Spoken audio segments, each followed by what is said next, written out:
परिचय। प्रकाश एक ऐसी वस्तु है जिससे सब परिचित हैं। यह विभिन्न स्रोतों से प्राप्त होता है, जिनमें मुख्य है सूर्य। जीने के लिए जरूरी ऊर्जा हमें इसी से मिलती है। इसके बिना, जैसा कि हम जानते ही हैं, जीवन का अस्तित्व संभव ही नहीं है। ऊर्जा का वो रूप जो वस्तुओं को देखने में हमारी सहायता करता है, प्रकाश कहलाता है। उद्देश्य। इस पाठ के अंत में आप निम्न करने में सक्षम हो जाएंगे: प्रकाश को परिभाषित करना, प्रकाश की प्रकृति को समझना, साधारण दर्पण द्वारा प्रकाश के परावर्तन को समझना, परावर्तन के नियम, वास्तविक और आभासी प्रतिबिंब में अंतर करना।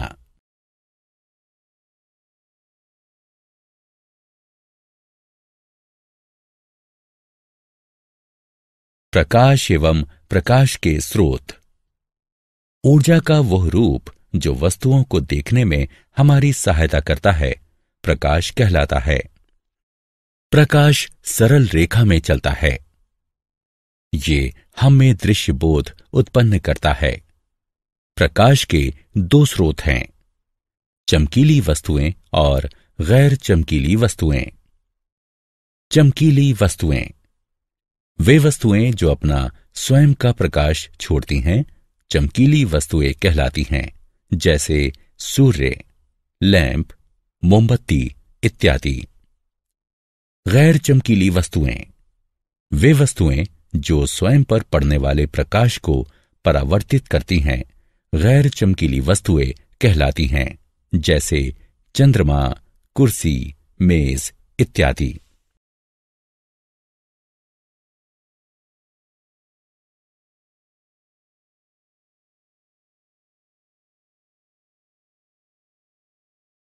प्रकाश की प्रकृति। प्रकाश के परावर्तन, अपवर्तन, विवर्तन तथा अन्य अनेक पहलुओं के बारे में जानने के लिए प्रकाश के सिद्धांतों के आधार पर उसकी प्रकृति को समझना होगा। प्रकाश की प्रकृति के दो सिद्धांत हैं: प्रकाश का तरंग सिद्धांत तथा प्रकाश का कण सिद्धांत।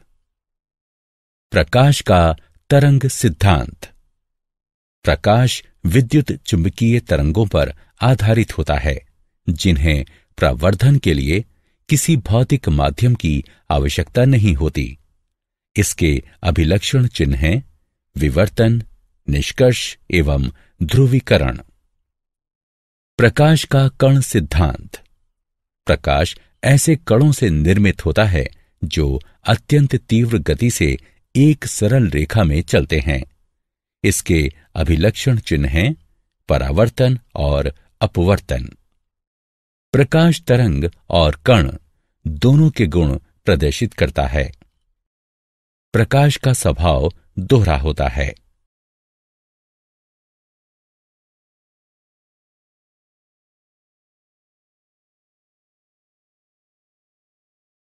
प्रकाश का परावर्तन। किसी वस्तु की सतह पर पड़ने वाली प्रकाश किरणों का वापस भेजा जाना प्रकाश का परावर्तन कहलाता है। चमकदार सतह वाली वस्तुएं खुरदुरी और धुंधली सतह वाली वस्तुओं की अपेक्षा अधिक प्रकाश परावर्तित करती हैं। चांदी प्रकाश की सर्वोत्तम परावर्तक है। सपाट सतह से परावर्तन। सपाट दर्पण कांच का एक पतला, समतल और चिकना फलक होता है, जिसके एक ओर रजत धातु की चमकीली परत चढ़ी होती है। इस रजत परत को लाल पेंट के द्वारा संरक्षित किया जाता है। आकृति को समझने के लिए आवश्यक पदों के अर्थ निम्नलिखित हैं: आपतित किरण। प्रकाश की वो किरण जो दर्पण की सतह पर पड़ती है, आपतित किरण कहलाती है। आपतन बिंदु। दर्पण पर आपतित किरण जिस बिंदु पर पड़ती है, उस बिंदु को आपतन बिंदु कहते हैं। परावर्तित किरण। दर्पण द्वारा प्रकाश की जिस किरण को वापस भेजा जाता है वह परावर्तित किरण कहलाती है। सामान्य दर्पण की सतह के आपतन बिंदु पर स्थित समकोण की रेखा को सामान्य कहते हैं। यह एक ऐसी रेखा है जो दर्पण के आपतन बिंदु पर लंबवत स्थित होती है। पार्श्व परिवर्तन।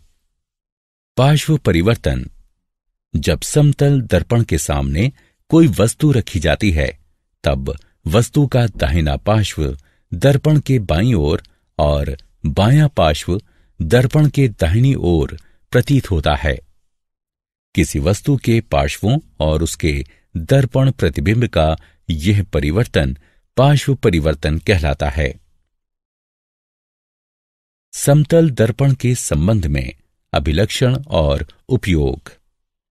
किसी समतल दर्पण द्वारा निर्मित प्रतिबिंब के अभिलक्षण। ऐसा प्रतिबिंब आभासी होता है। ऐसा प्रतिबिंब सीधा होता है। प्रतिबिंब का आकार वस्तु के आकार जितना ही होता है।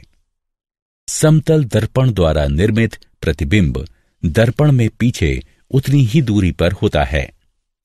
ऐसा प्रतिबिंब पार्श्व परिवर्तित होता है।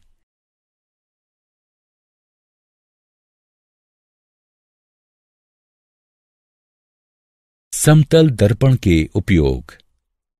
इनका उपयोग स्वयं को देखने के लिए किया जाता है। इन्हें विशिष्ट दुकानों जैसे सुनार की दुकान की अंदरूनी दीवारों पर उन्हें अधिक बड़ा दिखाने के लिए लगाया जाता है। समतल दर्पणों का प्रयोग परिदर्शी बनाने में किया जाता है। इनका प्रयोग व्यस्त मार्गों के तीव्र मोड़ों पर दुर्घटनाएं रोकने के लिए किया जाता है। समतल दर्पण के उपयोग। समतल दर्पण का प्रयोग आईने के तौर पर किया जाता है। समतल दर्पण का प्रयोग सौर कुकर में किया जाता है। समतल दर्पण का प्रयोग कैलिडोस्कोप यानी रंगीन कागज से सुंदर आकृतियां बनाने में प्रयुक्त किया जाने वाला एक खिलौना, कांच के टुकड़े या छोटे छोटे मनके बनाने में किया जाता है।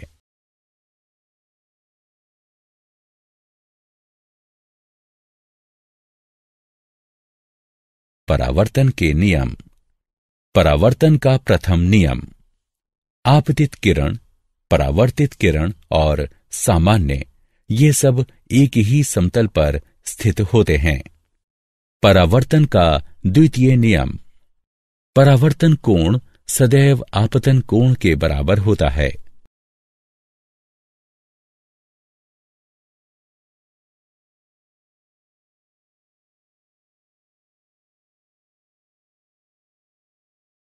बिंब और प्रतिबिंब में अंतर। बिंब कोई भी वस्तु जो प्रकाश किरणें उत्सर्जित करती है बिंब कहलाती है। प्रतिबिंब। प्रतिबिंब एक प्रकाशिक प्रकटन है जो किसी बिंब से उत्सर्जित हो रही प्रकाश किरणों के किसी दर्पण द्वारा परावर्तित होने से उत्पन्न होता है।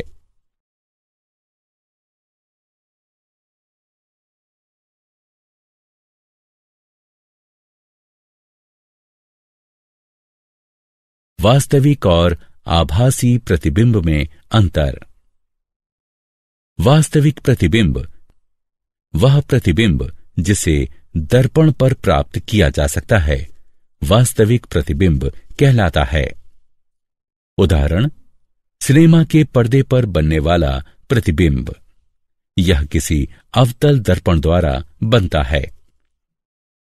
आभासी प्रतिबिंब वे प्रतिबिंब जिन्हें पर्दे पर प्राप्त नहीं किया जा सकता आभासी प्रतिबिंब कहलाते हैं।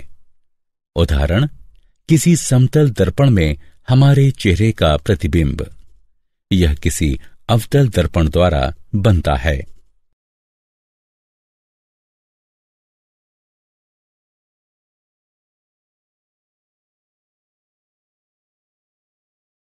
क्या आप जानते हैं, दिखाई देने वाले प्रकाश का तरंगदैर्घ्य 380 से 740 नैनोमीटर के मध्य होता है, और इसकी आवृत्ति 405 टेराहर्ट्ज से 790 टेराहर्ट्ज के मध्य होती है। प्रकाश, जो कि फोटोन नामक नन्हे पैकेटों में निकलता और अवशोषित होता है, तरंग और कण दोनों के गुण प्रदर्शित करता है। यह गुण तरंग कण द्विविधता कहलाता है। निर्वात में प्रकाश की गति ठीक 29,97,92,458 मीटर प्रति सेकंड आंकी गई है। प्रकाश उत्पन्न करने वाली प्रक्रियाएं हैं नगण्यीकरण या सिंटिलेशन, इलेक्ट्रोल्यूमिनिसेंस, ट्राइबोलियोमिनिसेंस, चेरेनकोव विकिरण।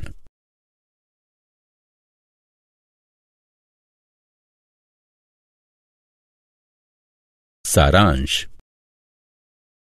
आइए हमने जो कुछ सीखा है उसे संक्षेप में दोहराएं। प्रकाश ऊर्जा का ऐसा रूप है जो हमें वस्तुओं को देखने के योग्य बनाता है। प्रकाश तरंग और कण दोनों के गुण प्रदर्शित करता है। इस प्रकार प्रकाश की प्रकृति दोहरी होती है। किसी वस्तु द्वारा उस पर पड़ने वाली प्रकाश किरणों का वापस भेजा जाना परावर्तन कहलाता है। एक माध्यम से दूसरे माध्यम में जाते समय प्रकाश की दिशा परिवर्तित हो जाने को अपवर्तन कहते हैं। आपतित किरण द्वारा सामान्य के साथ बनाए गए कोण को आपतित कोण कहते हैं। परावर्तित किरण द्वारा सामान्य के साथ आपतन बिंदु पर बनाए गए कोण को परावर्तन कोण कहते हैं। आपतन कोण परावर्तन कोण के बराबर होता है। किसी बिंब से आ रही प्रकाश किरणें जब किसी दर्पण से परावर्तित होकर किसी बिंदु पर मिलती हैं तो प्रतिबिंब बनता है। समतल दर्पण में किसी बिंब के पार्श्वों और उसके प्रतिबिंब के पलट जाने का प्रभाव पार्श्व परिवर्तन कहलाता है।